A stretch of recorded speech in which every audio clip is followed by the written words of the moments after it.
And I would say I spent probably 6 to 7 years from the beginning of my career working, designing for consumer products. And the past 10 years, I have been working for enterprise software. So I sort of see the up and downs and the good and the bad of the both worlds, right? Last night, I told my daughter that I'm going to give a talk on negotiation. And so she asked me, what is negotiation? I said, it's a way how you get others to go with your suggestions. Like when you were told that you can only have one piece of candy, and you try to get me agree that you can instead having two. So she immediately said, that's not so nice. You can't always get what you wanted. I think her reaction shows how most of us think of negotiation. So that's why today I'm having this talk, trying to have us reflect on how we negotiate, how we can leverage the skills to drive better design and UX outcome. And at the same time, I want us to take a different look at the negotiation and start feeling that we're more confident and have more interest towards it, right? You can also post yes in the chat if you feel uncomfortable of a negotiation. And this is a safe place, and I guarantee you, you're not alone, right? A lot of us naturally trying to avoid it. We think of negotiation as manipulative, confrontational, and certainly very stressful, right? What I will cover today is a self-developed negotiation framework to help us to look at it from a different light. I want us to start thinking about how to learn the skills in order to leverage it to drive better outcome. So let's get started. Just a little bit background about myself. I grew up in a small village in China. My childhood is full of memories of my mom and my grandma haggling with the street vendors in the market in order to make their ends meet and also support my family with a very limited budget. While most time this attempt for price negotiation ended up being failure, there were a few brilliant moments made a deep memory in my mind, right? So I particularly remember one late afternoon on the Chinese New Year Eve, my mom and I were looking for mushrooms in the open market. It's raining and cold outside, and noticing that the vendor only had about a very small amount of mushroom left, my mom suggested that if she could take all of them, but with a lower price. What she said is, look, it's so cold and raining here. With a lower price, I can afford to get all of them, and we can help you to get home earlier. I think the vendor must have really liked the idea that he can get him back to his family early on that raining evening. So in the end, my mom walked away with the desired price. What happened at the open market really made me realize that negotiation doesn't have to be contentious or compromising. It gives us the opportunity to understand the other party, other people's true motivations and their needs. And when we uncover that, we can think for better solutions that might be more mutually benefiting. As UX designers, I know we're all user obsessed. We serve as a strong advocate for our users. The willingness to share ideas, gain buy-in, and managing conflicting opinions in order to move our projects forward, those are all forms of negotiation, right? Think about it. When we present our design to stakeholders trying to secure buy-in, that is a negotiation. When we work closely with our product manager, project manager, developers, marketing, compliance, and many more in order to align their different perspectives, that is negotiation. And when we're navigating conflicting opinions and trying to drive the discussion towards more constructive solutions, that is negotiation. And when we ask our executive to say, prioritize this project, allocate more resources for me to support this project, that is also negotiation. Truth to be told, I think a big part of design work is the work of persuasion and influence. Even we don't have the necessary authority, but we have to influence others' decisions. And if we can't negotiate effectively, we can't be strong advocate for our users. And we can't even impact how the experience of the product looks like, or the software experience looks like, right? And before I joined Google, I served as a design principal at IBM. At the time, I was leading an integration efforts across 20 plus products in order to move everybody into a common service platform. So my day-to-day naturally involves a lot of interaction with stakeholders and senior executive across teams. And this has made me to start thinking about how can we use better communication and negotiation skills in order to influence their decisions and increase design impact. While I understand there's a lot of negotiation tips out there, sometimes I found it's really hard to use them effectively. When we have a situation, either we forgot what we should have done, or really difficult to find this one little tip that we think can help at the moment with that particular situation, right? So that makes me think we need something a little bit more simplistic and also really nice enough for us to remember. And also something can help us construct our conversation a little bit more intentionally, so we can actually use them to hit the ground running. And most important part, it shouldn't be a burden for us to remember it every single time when we're in a situation, but something very natural and very simplistic for us just to carry with us. So this self-developed framework, I call it LAPS. Now I'm going to go over each element quickly with you all, right? So the first element in LAPS framework is L, stands for listen. I'm sure we all think we listen, right? But think about yesterday or today when you were in a meeting that you had to speak up. Reflect on whether you were secretly preparing your answers in your head while the other person was still talking, right? Was that you? Or did that happen to you at certain times when you were in the meeting? Think about that for a moment. I think the biggest communication problem today is that we do not listen to understand. We try to listen to reply, right? A lot of times it's really hard for us to fully focus on what the other party is saying. We're trying to formulate what's our answer in our head. I have a question for everyone here. How many thoughts do you think can go through a person's mind per minute? A is 1 to 10 thoughts, B 10 to 30, and C 30 to 50, right? You can type in your answers in the chat if you have the chat window available to you, whether you think it's A 1 to 10, B 10 to 30, or C 30 to 50. This answer can vary widely depending on the individual, their mental state, the context, and other factors. But it's estimated that about, in average, human mind can generate anywhere from 2,000 to 3,500 thoughts per minute, per hour. So which will translate roughly to 33 to 58 thoughts per minute, right? Think about this number, 33 to 58 thoughts per minute. That's why it's easy to understand the importance of listening, but it's very hard for us to practice. At any moment, think about in our head, there's 30 to 50 thoughts flying through your head. No wonder we can't focus, we can't pay close attention to what other people has been saying, right? Here I want to introduce one of my favorite negotiation book. It's written by Chris Voss, Never Split the Difference. Voss was at the forefront of FBI hostage negotiation. So there are a lot at stake, including people's lives when he was negotiating. Now let's think about a little bit more about this book title, Never Split the Difference. Negotiation is not about meeting halfway or compromising. Instead, the book focuses on understanding the other side's true needs and motivations, right? It encourages us to think outside the box, explore a little bit more solutions that might be more optimal.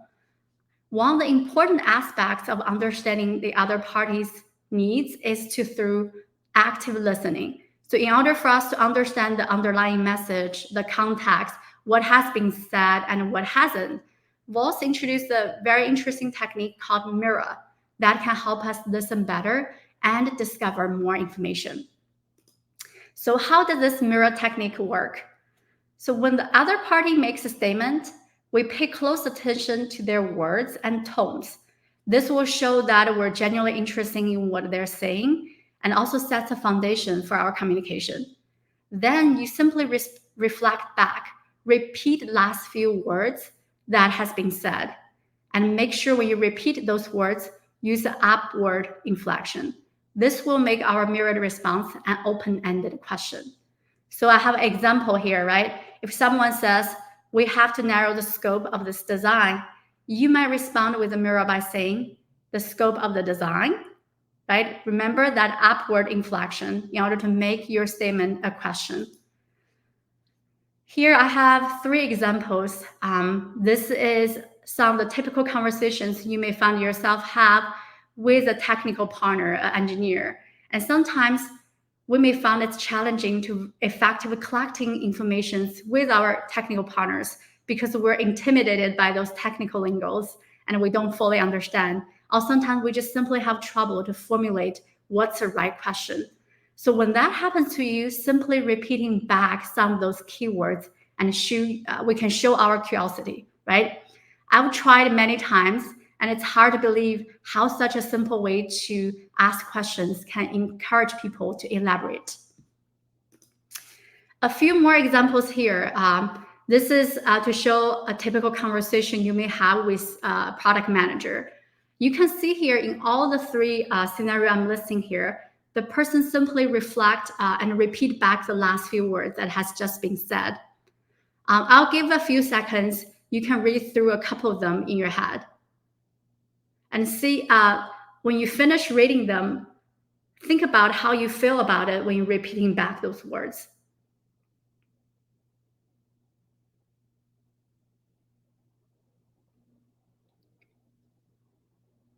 I don't know about some of you, but when I first tried those examples and technique, it feels a bit awkward to me because I felt I was just simply repeating back a few words of what the other person has just said. It just felt not very natural in the conversation. You may also feel that way when you're trying to rehearsal in your head of those answers, but I guarantee you, although those feels awkward in a conversation, they really work. Because this repetition first will acknowledge the other person's viewpoints. By repeating what they have said, you show your other partner that you really understand what they're saying, you paid close attention for what has been said, and also shows your anticipation for them to speak further. And one important aspect here is to make sure you're comfortable to give the other person time to reflect and gather their thoughts and not be intimidated by the silence after you're repeating back those words and anticipating further answer. This is one of the challenges I've also tried to overcome myself. Try not to speak too quickly to interrupt the other person, right? Because sometimes we forget silence can be a powerful tool in communication. First, when there's a silence, we human beings generally feel very uncomfortable with those prolonged periods of silence. And this discomfort often will help us to make the other party break the silence by speaking, even if it's just to fill the void, right? And second, silence can also give us a chance to really reflect on what has been said. This can lead to more thoughtful and intentional communication. And thirdly, when one party remains silent, it shows the other party that we're willing to listen and give them a space to express themselves. And this will encourage them to open up more. Most importantly, it also invites elaboration, right? So especially when you're only being provided partial answer or this person has left out important details, your silence can make them reflect on whether they will communicate their message effectively. And this will drive them to elaborate further. So please don't be afraid of silence in your conversation. If we can skillfully incorporate pauses and silence into a conversation, it will actually allow for better understanding. You will encourage the other person to disclose more information, and sometimes silence can even help you to reset the pace of your discussion. So now let's move on to the second element of LAPS framework. It's acknowledge. We need to show that we truly understand people's point of view. In the book, How to Win Friends and Influence People, Dale Carnegie talks about the importance of recognizing others' viewpoints. People are more likely to be persuaded by someone who they feel like truly understand them. As human beings, we all have very many emotions, such as happiness, sadness, anger, fear, surprise, love, all of those, right? In reality, emotions can be very complex and diverse, with many more nuanced variations and blends. I don't know if any of you here have read Brené Brown's book, Atlas of the Heart. This book explores the wide range of emotions and help us better understand them and navigate through those feelings. While this book beautifully captures the depth and variety of the human emotions, it also shows us how complex and interconnected some of those feelings can be. Just in her book, Brené Brown categorized about 87 emotions. There are so many differences and nuances in all the emotions. So how can we better show that we understand people's feelings? One particular way to validate people's emotion and make them feel that we truly understand them is to label them. This involves attaching a label to the emotion. You can verbalize what you believe the other person are feeling or thinking, such as, it seems that you feel a certain way about one subject. So for example, you can say, it seems that you feel concerned about the timeline for implementation. You may also wonder, so what if I use the wrong word to describe this person's feeling? We already said human beings, as human beings, we can have very complex emotions. So what if I label them wrong? So when you're not accurately label what you perceive the other person's feeling, chances are the other party will open up and correct you. And in fact, because this labeling statement can be actually very effective when you're dealing with a very difficult situation, whether it's silent treatment or defensiveness, right? By labeling the other party's feelings, it actually helps reduce their defensiveness. You're showing that you're now trying to attacking their positions. Instead, you try to show that you're trying to understand their perspective, their emotions before you move on. So your labeling statement gives people a chance to clarify their stance, which can also lead to more open discussion. So what I want everybody to remember is people want to be understood. The more the other side want to clarify, the more it will guide us to think of a solution. Okay, now let's move to the third element for labs, which is P stands for personalize. Here I have another question that you can think of. What would you bring as bait when you go fishing? You can type in your answers in the comments. I'll just simply think about whether you want to bring worms or food you love. Even some of us may not be fishing experts. I think we all know that we need a great baits that fish love in order for us to be successful with our fishing activity, right? So this is about tailoring our approach and communication to match the specific preference, needs, interests of the individual we're communicating. When Robert Cialdini outlines the principles of influencing people, one of the concepts is framing. By framing a message in a particular way, we can shape how people perceive it and their attitude and decisions. As designers, we all know we have been spending years trying to get a seat at the table, right?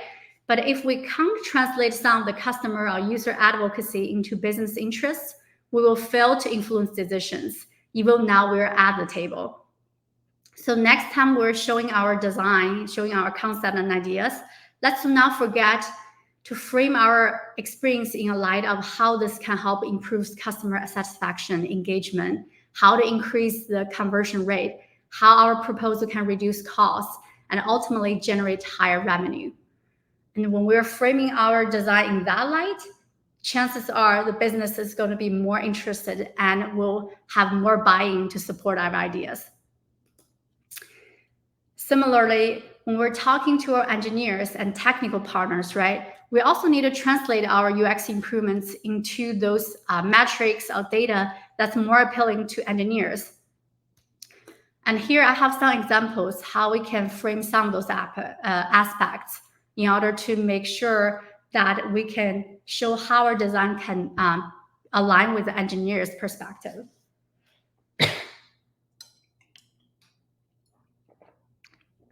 Excuse me, sorry. So here the first aspect you can think of is how you can minimize the technical debt, right? Show how your proposal design can reduce the accumulation of technical debt over time and avoiding the future potential code challenges. You can also show the efficiency gains, explain how your design can optimize the interaction, reducing the need for complex workarounds, and potentially enhancing the overall efficiency of the application or streamline the development process. You can demonstrate some of the performance impact, right? Illustrate how your proposal can lead to improved performance metrics such as faster loading time, lower latency, or smoother interaction. And you can even emphasize on how some of your solutions can leverage existing patterns, make sure the implementation is standardized, and reducing the need for customized solutions. All these aspects are going to be very appealing for your technical partners in order for them to support your design ideas. So now we've covered 3 elements of labs. The last element here I have is for synergize. This is to combine different elements, resources, and individuals in order to produce an effect that is bigger than individual efforts, right? There are a lot of times we feel that we have to come to a solution ourselves. But I think we often forget that when we collaborate with others, the combined whole can be more powerful and impactful than the individual efforts, individual parts. So simply put, let's invite others to solve the problem together with us. And when people work synergistically, we can achieve outcomes that are more innovative. So in this book, when Steve Covey talked about highly effective people, he also emphasized on the principle of synergy as one of their key habits, because people are more likely to embrace an idea if they believe it originated from them. In fact, co-creating or co-solving a problem with others can have many layers of benefits. First, it will help us to engage others, right? It encourages the other party to actively be part of the problem-solving process and make them to think critically and offer their insights. It also helps you to build a positive relationship with others because it shows your respect for their perspective. It can also help us to overcome some of the resistance because when we are actively involved the other party in finding solution, it can also help us to overcome those defensiveness, make the other party feels they're less pressured or coerced into a situation. Apologize, I have a little cough the past couple of days. And the most importantly, the last part of the benefits I want to talk about synergy is really the process of jointly addressing a situation can also lead to discovery of shared goals and interests. And this common ground can facilitate agreements in the end for you. And since the other party already being involved in the problem-solving process, you give them a sense of ownership. So naturally creating the buy-in of the final solutions. So how do we invite people to synergize together with us? Sometimes you may find it's challenging to get the other party involved. So one of the theories we can leverage is in Robert Cialdini's book. It's about commitment and consistency. People want to be consistent with their own choices and actions. So we can start by asking for small, voluntary, and incremental commitments from the other party that may align with our goal. And once they're committed, they're more likely to follow through. This is in order for them to remain consistent with their own choices. And the smaller steps can create a progression that leads to a larger commitment.